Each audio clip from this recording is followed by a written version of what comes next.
أعوذ بالله من الشيطان الرجيم. بسم الله الرحمن الرحيم.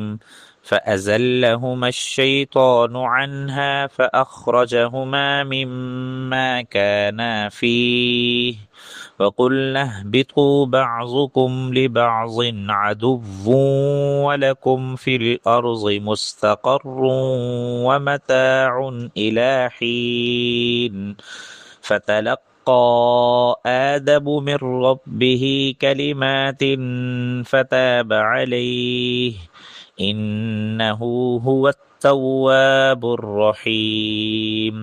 قلنا اهبطوا منها جميعا فإما يأتينكم مني هدى فمن تبع هداي فلا خوف عليهم ولا هم يحزنون والذين كفروا وكذبوا بآياتنا أولئك أصحاب النار هم فيها خالدون.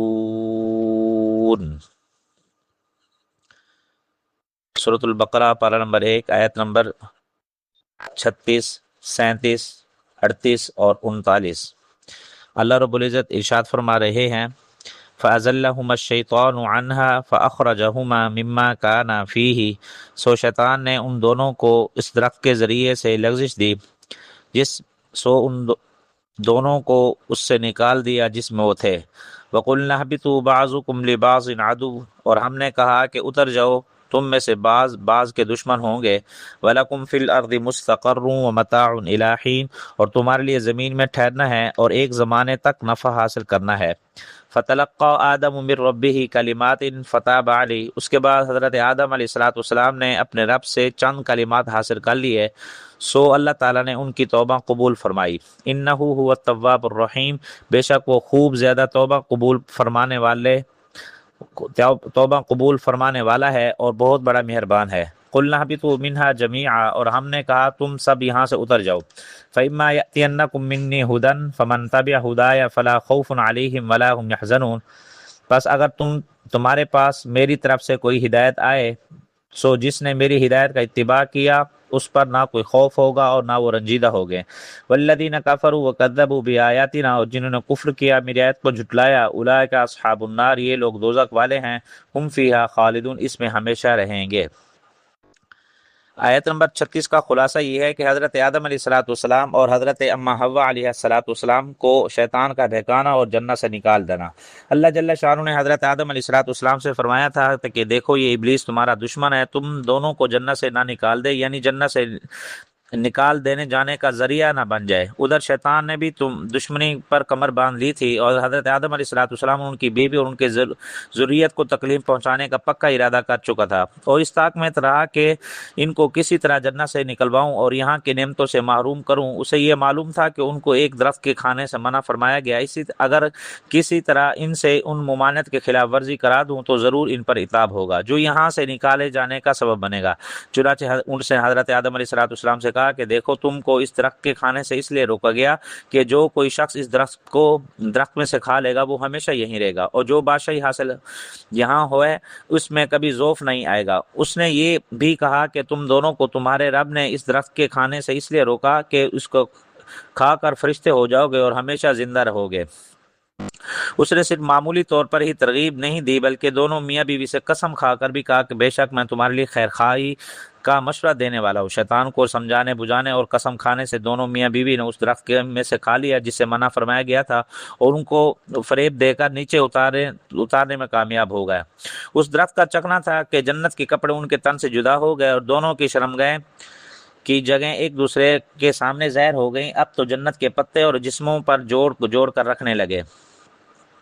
اس کا تذکرہ اللہ رب العزت نے سورۃ اعراف سورۃ طٰ کے اندر بھی ارشاد فرمایا. اللہ جل شانہ نے ان کو پکار کر فرمایا کیا میں تم کو اس درخت سے منع نہیں کیا تھا، اور کیا میں نے نہیں کہا تھا کہ بلا شبہ شیطان تمہارا کھلا دشمن ہے. دونوں گناہوں کے اقرار ہو گئے اور مغفرت طلب کرنے لگے. اس کا ذکر بھی اللہ رب العزت نے سورۃ اعراف کے اندر ارشاد فرمایا. یہاں ای بھی تو سے जमा का सीगा मुराद लिया है, तो अल्लाह रब्बुल इज़्ज़त ने इसका इरशाद फरमाया कि इससे मुराद हज़रत अम्मा हव्वा, हज़रत आदम अलैहिस्सलाम और उनकी ज़ुर्रियत है कि तुम बाज़ बाज़ के दुश्मन होंगे। इससे बनी आदम की आपस की दुश्मनियाँ भी मुराद हो सकती हैं और ये माना भी हो सकता है कि शैतान तुम्हारा दुश्मन है और दुश्मन ही रहेगा।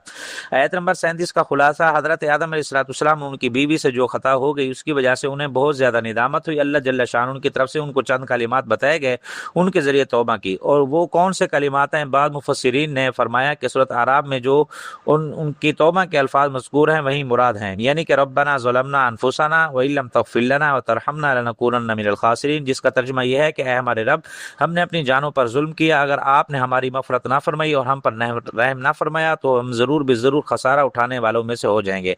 इन अल्फाज में मुतकल्लिम माल खैर का सीगा इस्तेमाल फरमाया, जिससे साफ ज़ाहिर है कि हज़रत आदम अलैहिस्सलाम और हज़रत अम्मा हव्वा दोनों ही ने मज़कूरा अल्फाज के ज़रिए तौबा की।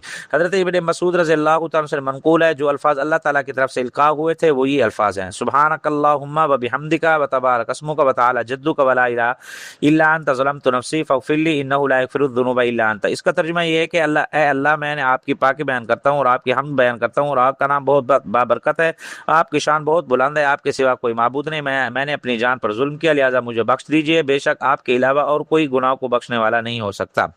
जो भी अल्फाज अल्लाह ताला ने उनको तौबा के अल्फाज बताए उन्होंने तौबा की और अल्लाह ताला ने तौबा को कबूल फरमा लिया। अल्लाह ताला बहुत बड़ा करीम है, तौबा के अल्फाज खुद ही इल्का फरमाए और उनकी तौबा कबूल फरमाए और ये इरशाद फरमाए कि वो तौबा कबूल फरमाने वाला है और बहुत मेहरबान है।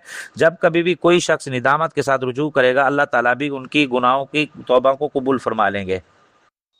और इसी तरह आयत नंबर 38 और 39 का खुलासा है कि अल्लाह रब्बुल इज़्ज़त ने हिदायत कबूल करने वालों के इनाम और काफिरों के लिए दोज़ख का दाखिला इरशाद फरमाया। इससे पहले कि हुक्म इहबितू पहली आयत में मज़कूर है उसको दोबारा ताकीद के लिए लाना और पहला हुक्म ये बताने के लिए था कि तुम यहाँ से उतर जाओ, जहाँ जा रहे हो मुसीबत की जगह होगी, आपस में दुश्मनी होगी, वहाँ थोड़ी मुद्दत रहना मुश्किल होगी, हमेशा ना होगी। और दूसरा हुक्म ये बताया कि जहाँ तुमको भेजा जा रहा है वो दारुत तकलीफ है, वहाँ क़याम करने के बारे में भी ये बात ज़हन में रखो, यहीं से समझ जाओ कि तुम्हारा खालिक और मालिक की तरफ से वहाँ हिदायत आएगी, अल्लाह ताला के पैगम्बर आएंगे, उसकी किताबें नाजिल होंगी, उन पैगम्बरों और किताबों पर ईमान लाना और उनकी तालीमात और हिदायत को के मुताबिक ज़िंदगी गुजारना, और जो हिदायत का इत्तिबा करेगा उनके लिए यहाँ वापस आकर खैर ही खैर होगी, उनके लिए ना कोई गम होगा और ना कोई खौफ होगा और ना कोई रंज होगा। सूरत ताहा के अंदर अल्लाह ने यूँ इरशाद फरमाया कि जो शख्स मेरी हिदायत का इत्तिबा करेगा सो वो गुमराह भी ना होगा और ना वो शकी होगा। और जो लोग कुफ्र इख्तियार करेंगे, मेरी आयत को झुटलाएंगे और ये लोग नार वाले होंगे, दोज़ख वाले होंगे, दोज़ख के अंदर रहेंगे। जिस तरह अहले ईमान हमेशा जन्नत में रहेंगे, इसी तरह अहले कुफ्र हमेशा दोज़ख में रहेंगे।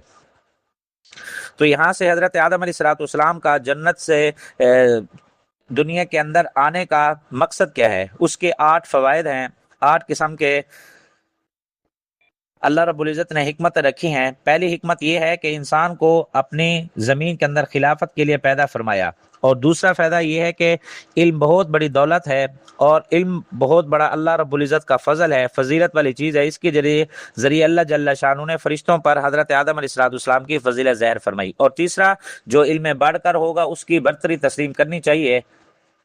और चौथा इरशाद फरमाया कि तौबा की अहमियत और ज़रूरत। बंदा का काम ये कि जब किसी गुनाह की कोई तौबा जब कोई गुनाह हो जाए तो उसकी फ़ौरन तौबा कर ले। अल्लाह रब्बुल इज़्ज़त तौबा को कबूल फरमाने वाले हैं। प्यारे नबी सल्लल्लाहु अलैहि वसल्लम का फरमान है, कुल्लु बनी आदम खत्ताउन व खैरुल खत्ताइन अत-तव्वाबून, यानी कि तमाम बनी आदम खताकार हैं और खताकारों में से सबसे बेहतर वो है जो खूब तौबा करने वाला है। बस बनी आदम पर लाजिम है कि वो अपने बाप हज़रत आदम अलैहिस्सलाम के तरीके पर चलें और इब्लीस की दुश्मनी की राह इख्तियार ना करें। और पांचवा इरशाद फरमाया कि इसका ये फ़ायदा है, इसका ये अल्लाह रब्बुल इज़्ज़त की तरफ से हिकमत है कि तकब्बुर बहुत बड़ी बुरी बला है, ये सिफत इंसानों को ले डूबती है, इससे भी बचना चाहिए। और छठा, इसकी हिकमत यह है कि गुनाहों की वजह से नेमत छिन जाती हैं, यानी कि जो बंदा गुनाह करता रहता है अल्लाह रब्बुल इज़्ज़त उससे अपनी नेमतें छीन लेते हैं, इससे भी इंसान को बाज आना चाहिए। और सातवां, शर्म और हया इंसान का फितरी वस्फ है। प्यारे नबी सल्लल्लाहु अलैहि वसल्लम ने तालीम दी कि 4 चीज़ें पैगम्बरों की आदतें हैं और खसलत में से, एक हया, दूसरी खुशबू, तीसरा मिसवाक और चौथा निकाह। اور آٹھواں، اللہ رب العزت نے ہدایت قبول کرنے والوں پر انعام رکھا ہے. ہمیں چاہیے کہ ہم اللہ رب العزت کی طرف سے ہدایت کو تسلیم کریں اور ہدایت والی کتاب کو پڑھ کر اپنی بار بار اپنے لیے ہدایت مانگیں اور پوری امت کے لیے ہدایت مانگیں. اللہ رب العزت یہ تمام چیزیں ہمیں نصیب فرمائے. آمین. وآخر دعوانا الحمدللہ رب العالمین.